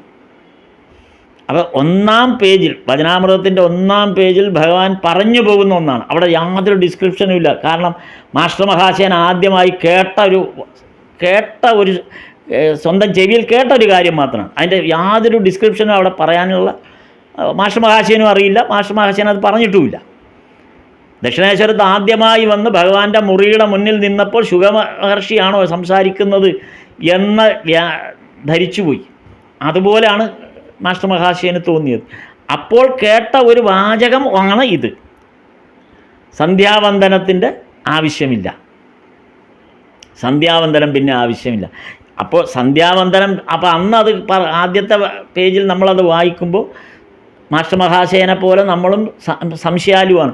സന്ധ്യാവന്ദനം വേണ്ടേ? അപ്പോൾ നമുക്ക് ഇത്തരം കാര്യങ്ങൾ ഈശ്വരചിന്ത ഇന്ന സമയത്ത് രാവിലെയും വൈകിട്ടും ഒക്കെ നമ്മൾ നടത്തുന്ന ഈശ്വരചിന്ത, ആ ഈശ്വര നാമജപം, ഇതൊന്നും ആവശ്യമില്ലേ എന്ന് അപ്പോഴും നമുക്ക് തോന്നാം. പക്ഷേ ഈ 11 ഭാഗങ്ങൾ കടന്നു വരുമ്പോൾ ഇനിയും ഇത് മുന്നോട്ട് പോകും തോറും ഇത് കുറേ കൂടെ അടിയുറപ്പിക്കാൻ തുടങ്ങും. ഇതിപ്പോൾ തന്നെ തുടങ്ങിയിട്ടേ ഉള്ളൂ. നമ്മൾ 1ാം വോള്യത്തിൽ എത്തിയിട്ടേ ഉള്ളൂ. ഇനിയും കിടക്കുന്ന 2 വോള്യം. അപ്പോൾ എത്രമാത്രമായിരിക്കും ഇനി ഇത് അടിയുറച്ചു പോകാൻ പോകുന്നത് എന്നുള്ള ഓരോ ഭാഗത്തെത്തുമ്പോൾ എത്രമാത്രമാണ് ഈ പടവുകൾ എത്ര ശക്തമായിട്ടാണ് നമ്മുടെ കാലടി ചുവടുകളെ എത്ര ശക്തമാക്കുന്നു ഭഗവാൻ. ഇത്രയും കൃത്യമായി സയൻറ്റിഫിക്കായിട്ടാണ് ഈ വചനാമൃതത്തിൻ്റെ പോക്ക്. അപ്പോൾ ഇതാണ് കർമ്മഫലം തന്നെ ആവശ്യമില്ല. യഥാർത്ഥ ഭക്തിയുള്ളവനെ സംബന്ധിച്ച് കർമ്മഫലം തന്നെ ആവശ്യമില്ല. കർമ്മഫലം തന്നെ ഇല്ല. കർമ്മമേ ഇല്ല, പിന്നെ കർമ്മഫലമില്ല. അതിൻ്റെ കർമ്മമില്ലെങ്കിൽ പിന്നെ കർമ്മഫലം എന്നുള്ളതൊന്നുമില്ല. അപ്പം എല്ലാവരും കർമ്മണ്യേ വാധികാരസ്ഥേ മാ ഫലേഷു കഥാചന എന്ന് പറഞ്ഞത് നമ്മൾ ഈ ഭാഗം വായിക്കാത്ത, മനസ്സിലാക്കാത്ത, ഈ ശ്ലോകം മനസ്സിലാക്കാത്ത ഒരാൾക്ക് അത് തെറ്റിദ്ധാരണ ഉണ്ടാക്കും. എങ്ങനെ തെറ്റിദ്ധാരണ ഉണ്ടാക്കും? കർമ്മത്തിന് മാത്രമേ നിനക്ക് അർഹതയുള്ളൂ, കർമ്മത്തിൻ്റെ ഫലത്തിൽ നിനക്ക് ആഗ്രഹമില്ല എന്ന് പറഞ്ഞ പോലെ. അതാണ് ഈ പറഞ്ഞത്. കർമ്മഫലമേ ഇല്ല. കർമ്മം തന്നെ നിന്ന് ഇല്ലാതാക്കി എടുത്തു മാറ്റും. പിന്നെയല്ലേ കർമ്മഫലം വരുന്നത്. എല്ലാം ഈശ്വരൻ തന്നെ അങ്ങ് ഏറ്റെടുക്കുകയാണ്, ഭഗവാൻ തന്നെ അങ്ങ് ഏറ്റെടുക്കുകയാണ്. അതാണ് ഈ 11ാം ഭാഗം അവസാനിക്കുമ്പോൾ ഭഗവാൻ പറയുന്നത്. ആദ്യം വേണ്ടതെന്താണ്? 11ാം ഭാഗത്തിൻ്റെ അവസാന ഭാഗത്തേക്ക് നമ്മൾ ചെല്ലുമ്പം ആ ഭാഗം വളരെ വ്യക്തമായിട്ട് പറയുന്നുണ്ട്. രാമകൃഷ്ണൻ വീണ്ടും അരുളി. ഗുരുദൻ ആ ഗാനാലാപനമെല്ലാം കഴിഞ്ഞിട്ട് താന്ത്രിക ഭക്തനും ഭക്തിയിലെ തമസ്സും എന്നുള്ള ആ ഭാഗത്ത് അവസാനത്തെ ഭാഗം, ആത്മസാക്ഷാത്കാരമുണ്ടായാൽ സർവ്വ സംശയങ്ങളും അകലുന്നു, ഭക്തിയിലെ തമസ് കൈക്കൊള്ളുക, പറയുവിൻ എന്ത് രാമനാമം കാളിനാമം ജപിച്ചു ഞാൻ, എനിക്കിനി എന്തു ബന്ധനം, എനിക്കെന്ത് കർമ്മഫലം. ഇത് എന്നിട്ടാണ് ഭഗവാൻ ദുർഗേതി ജപിച്ചുകൊണ്ട് ആണ് ഞാൻ എന്നുള്ള ശ്ലോകം ചൊല്ലുകയാണ് ഭഗവാൻ. അവിടുന്ന് കഴിഞ്ഞിട്ടാണ് ശ്രീരാമകൃഷ്ണദേവൻ വീണ്ടും അരുളി എന്ന് പറയുന്നു. വിശ്വാസം വിശ്വാസം വിശ്വാസം. ഒരു സാധകൻ 3 കാര്യങ്ങൾ, അത് ഇങ്ങനെയാണ് അത് ശരിക്കും പറഞ്ഞു വരിക. 3 കാര്യങ്ങളാണ് ഒരു സാധകനെ സംബന്ധിച്ച് ആവശ്യം. 1ാമത്തെ കാര്യം വിശ്വാസം, 2ാമത്തെ കാര്യം വിശ്വാസം, 3ാമത്തെ കാര്യവും വിശ്വാസം. വിശ്വാസം മാത്രം. രാമനാണ് സർവസ്വവുമായിരിക്കുന്നത് എന്ന വിശ്വാസം. അപ്പോൾ ഇത് എല്ലാം രാമനാണെന്നുള്ളൊരു വിശ്വാസത്തിലേക്ക് മാറുന്നു. അതാണ് ഭഗവാൻ ഈ അവസാനത്തെ ഭാഗത്ത് പറയുന്നത്. ഒരു പട്ടി റൊട്ടി എടുത്തുകൊണ്ട് ഓടിയാൽ പോലും അത് രാമനുള്ളതാണ് എന്ന് തോന്നുമ്പോൾ ആ ഭക്തിയുടെ വിശ്വാസം മനസ്സിൽ ഉറച്ച ഒരാളെ സംബന്ധിച്ച് ഭക്തിയുടെ ഏറ്റവും വലിയൊരു ഭാവമാണത്. ആ റൊട്ടിയിൽ ഇനി വെണ്ണ കൂടെ ഞാൻ പുരട്ടിത്തരാമെന്ന് പട്ടിയുടെ പിന്നാലെ പോവുക. പട്ടിയോട് പറയാം, നീ വെറും റൊട്ടിയല്ല അതിനുണ്ട്, ഈ വെണ്ണ കൂടെ പുരട്ടിത്തരാം. അതാണ് ഭക്തിയുടെ ആഴത്തിലെ എന്താണ് യഥാർത്ഥ ഭക്തിയെന്ന് ഭഗവാൻ ഇവിടെ ഉദാഹരണം പറഞ്ഞു കൊടുത്തതാണ്. അതേസമയം കൊള്ളരുതാത്തവരെ സംബന്ധിച്ച് ഈ ഭക്തി വരികയില്ല. അവർക്കാണ് എപ്പോഴും സംശയമുണ്ടാകുന്നത്. അപ്പോൾ ആത്മസാക്ഷാത്കാരമുണ്ടായില്ലെങ്കിൽ ഈ സംശയം നിലനിൽക്കുന്നു എന്നാണ് ഈ ഭാഗത്ത് അവസാനമായിട്ട് പറഞ്ഞു വരുന്നത്. അപ്പോൾ ഇങ്ങനെ ഒരു ഭക്തി ഉണ്ടായാൽ, ഈ യഥാർത്ഥമായ ഭക്തി ഉണ്ടായാൽ പിന്നെ കാമന നമുക്ക് അശേഷം ഒരു കാമ്യവസ്തുവും നമ്മെ ആകർഷിക്കില്ല. അതാണ് കാമിനീ കാഞ്ചനത്തിൻ്റെ ത്യാഗമെന്ന് പറയുന്ന ഭാഗം. കാമ്യവസ്തുക്കളെയും സമ്പത്തിനെയും നമുക്ക് യാതൊരു താല്പര്യവുമില്ലാതാകുന്നു. അപ്പോൾ അത്തരം ഭക്തിയിൽ കൂടിയാണ് ഈശ്വരനെ വേഗത്തിൽ പ്രാപിക്കാം. ഇതാണ് ഭഗവാൻ ശ്രീരാമകൃഷ്ണദേവൻ അവസാനം ഈ ഭാഗത്തിൻ്റെ അവസാനമായി പറഞ്ഞു പോകുന്നത്. അങ്ങനെ ഭഗവാൻ ഇത്രയും പറഞ്ഞുകൊണ്ട് സംഭാഷണം സമാപിച്ചിട്ട് സമാപിപ്പിച്ചു. എന്നിട്ട് അദ്ദേഹം പറഞ്ഞു, ഭക്തിയാണ് അത്യാവശ്യം, ശരിയായ ഭക്തന് യാതൊരു ഭയവും ഉത്കണ്ഠയുമില്ല, എല്ലാം അമ്മയ്ക്കറിയാം. ഭഗവാൻ എത്ര കൃത്യമായിട്ടാണ്, ഇത്രയും വിശദമായി പറഞ്ഞു. അതാണ് ശ്രീരാമകൃഷ്ണദേവൻ്റെ ഈ അവതാരവാണിയിലുള്ള വലിയൊരു പ്രത്യേകത. നമ്മൾ ഇത്രയും വിശദമായിട്ട് പറഞ്ഞ ശേഷം ഭഗവാൻ വളരെ വളരെ നമ്മോട് ചേർന്ന് നിന്നിട്ട് നമ്മളോട് പറയും. ഇത്രയും പറഞ്ഞു. ഈ പറഞ്ഞത് മുഴുവനും താത്വികമായ ആധ്യാത്മികതയുടെ പല തലങ്ങളിലൂടെ കൊണ്ടുപോയിരിക്കുക. അപ്പം അങ്ങനെ പറഞ്ഞ ഒരാളെ അങ്ങ് വിടാൻ പറ്റില്ല. അതുകൊണ്ട് വളരെ ചേർത്ത് നിർത്തിയിട്ട് പറഞ്ഞതാണ് ഭഗവാൻ. വളരെ അടുത്ത് നിർത്തി നമ്മോട് പറയുകയാണ്, ശരിയായ ഭക്തന് ഒരു ഉത്കണ്ഠയ്ക്കും ആവശ്യമില്ല, എല്ലാം അമ്മയ്ക്കറിയാം എന്ന് പറഞ്ഞ് വളരെ ചേർന്ന് എല്ലാം നമ്മളെ എത്രമാത്രം ആശ്വസിപ്പിക്കുന്നുണ്ട് ഈ ഭാഗത്ത്. ഇതൊക്കെ ഇത്രയും വിശദമായിട്ട് നമ്മൾ വായിച്ചു, ഇത്രയും വിശകലനം ചെയ്തൊക്കെ പോയാലും നമ്മുടെ ഉള്ളിൽ സംശയം ബാക്കി പിന്നെയും ഉണ്ട്. അത് സംശയമൊന്നുമില്ല, അത് മനുഷ്യ സഹജമായതുകൊണ്ട് നമ്മുടെ ഉള്ളിൽ പിന്നെയും സംശയം കിടക്കും. ഈ കേൾക്കുന്ന സമയത്ത് നമുക്കൊരു ആവേശം വരുമെങ്കിലും അത് കഴിഞ്ഞ് ഈ പുസ്തകം മടക്കി വെക്കുമ്പോഴേക്കും പഴയ പുറത്ത് കിടക്കുന്ന ഈ എല്ലാം കൂടെ നമ്മളെ ചാടിപ്പിടിക്കും. ഈ ഗംഗാതീരത്ത് കുളിക്കാൻ ഇറങ്ങുന്ന ഒരു കഥ പറയുന്നുണ്ടല്ലോ. ഗംഗാതീരത്ത് കുളിക്കാൻ ഇറങ്ങുമ്പോഴേക്കും ഈ നമ്മുടെ ഉള്ളിലിരിക്കുന്ന കാമക്രോധ മോഹ മത മാത്സര്യങ്ങളെല്ലാം ചാടി ഒരു മരത്തിൻ്റെ മുകളിൽ കയറിയിരിക്കും. അതിന് ഗംഗയിലെത്താൻ പറ്റില്ല, ഗംഗയെ തൊടാൻ പറ്റില്ല. അപ്പോൾ ഗംഗയിലിറങ്ങി കുളിച്ച് വളരെ പരിപൂർണമായി എല്ലാം കഴിഞ്ഞ് തിരിച്ച് കരയ്ക്ക് കയറി കഴിയുമ്പോൾ ഈ മരത്തിലിരിക്കുന്ന ഇതെല്ലാം കൂടെ ചാടി നമ്മളെ പിടിക്കും. അപ്പോൾ ഭഗവാന്റെ അവതാരവാണിയാകുന്ന ഈ ഗംഗയിൽ മുങ്ങിയിരിക്കുമ്പോൾ നമ്മളിത് ഈ സത്സംഗത്തിലിരിക്കുമ്പോൾ നമ്മെ ഇതൊന്നും ബാധിക്കില്ല. പക്ഷേ ഇത് കഴിഞ്ഞിട്ട് നമ്മളിത് പുസ്തകം മടക്കുമ്പോഴേക്കും മരത്തിലിരിക്കുന്ന ഇതെല്ലാം നമ്മളെ വന്ന് പിടിക്കും. പിന്നെയും നമ്മൾ അതിൻ്റെ പിടിയിലകപ്പെടും, സ്വാഭാവികമായത്. അതുകൊണ്ടാണ് ഭഗവാൻ രണ്ട് കൈകളും ചേർത്ത് പിടിച്ചിട്ട് നമ്മോട് പറയുന്നത്. അദ്ദേഹം അരുളി, ഗുരുദേവൻ ഇപ്പോൾ സംഭാഷണം സമാപിപ്പിച്ച് എന്നിട്ട് അദ്ദേഹം അരുളി, ഭക്തിയാണ് അത്യാവശ്യം, ശരിയായ ഭക്തന് യാതൊരു ഭയവും ഉത്കണ്ഠയുമില്ല, നീ പേടിക്കണ്ട. ഭഗവാൻ ഇത്രയും കൃത്യമാണ്. നീ ഒന്നും പേടിക്കേ വേണ്ട, നീ ഒരു ഉത്കണ്ഠയും പെടണ്ട, എല്ലാം അമ്മയ്ക്കറിയാം. ഇത്രയും ആശ്വാസകരമായ ഒരു വാക്ക് ഏത് അവതാരമാണ് തരുന്നത്? പൂച്ച എലിയെ ഒരു വിധത്തിൽ കടിച്ചു പിടിക്കുന്നു, സ്വന്തം കുഞ്ഞിനെ വേറൊരു വിധത്തിൽ കടിച്ചു പിടിക്കുന്നു എന്ന് പറഞ്ഞ പോലെയാണ്. പൂച്ച എലിയെ പിടിക്കുമ്പോൾ ഒരു വിധത്തിൽ, പക്ഷേ അതേസമയം പൂച്ചക്കുഞ്ഞിനെ പൂച്ച പിടിക്കുമ്പോൾ അത് വേറൊരു. ആ തൻ്റെ പൂച്ചക്കുഞ്ഞിനെ പിടിക്കുന്ന പോലെ അത്രയും മൃദുവായി സുരക്ഷിതമായി അമ്മ നമ്മളെ കാത്തോളൂ, നീ ധൈര്യമായിട്ടിരിക്കുക എന്ന് പറയുന്നിടത്താണ് ഈ 11-ാം ഭാഗം അവസാനിക്കുന്നത്. അത്രയും സുരക്ഷിതത്വം, അത്രയും ശക്തി മനസ്സിന് ഭഗവാൻ നൽകിക്കൊണ്ടാണ് ഈ ഭാഗം അവസാനിക്കുന്നത്. അടുത്തത് 12-ാം ഭാഗമാണ്. അത് നമുക്ക് അടുത്ത ദിവസം ചെയ്യാം. ഇപ്പോൾ കൃത്യം സമയമായി.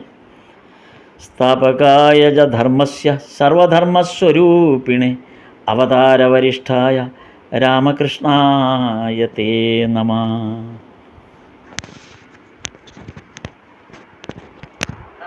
നമസ്തേ നമസ്തേ നമസ്തേ.